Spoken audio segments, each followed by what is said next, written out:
बघू शकता मित्रांनो, हा एक आहे इंडियन स्पेक्टेकल कोब्रा, ज्याला आपण नाग बोलतो किंवा आपल्या ग्रामीण भागामध्ये असली पारा बोलतो. तर हा बघू शकता नागाचा फणा. आणि या नागाची सापाची खासियत काय असते तर हा साप जो आहे तो फणा काढू शकतो. बाकी इतर साप कुठलाही फणा काढू शकत नाही. तर हा साप जो आहे तुमचं घर घेतलं.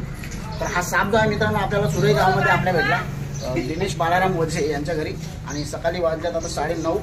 तर अतिशय विषारी नाग आहे आणि जवळजवळ 5 फूट लांब आहे. तर हा साप त्याचा फुटकार आपण बघू शकता कशा पद्धतीने तो रागीट झाल्यानंतर किंवा स्वतःला वाचवण्यासाठी फणा काढतो. आणि भगवान शंकराच्या गळ्यात देखील आपण हा साप बघतो. आणि विशेष करून नागपंचमीच्या दिवशी देखील आपण या सापांची पूजा करतो. हा साप दिसायला पिवळा कलर आणि काळसर आहे. आणि घराच्या पाठीमध्ये जे आपण पुऱ्या वगैरे ठेवले त्याच्यामध्ये हा साप होता. तर साप आपण सुरक्षित पकडलाय. तर त्याला आता बंद करून जंगलामध्ये सुरक्षित सोडतो.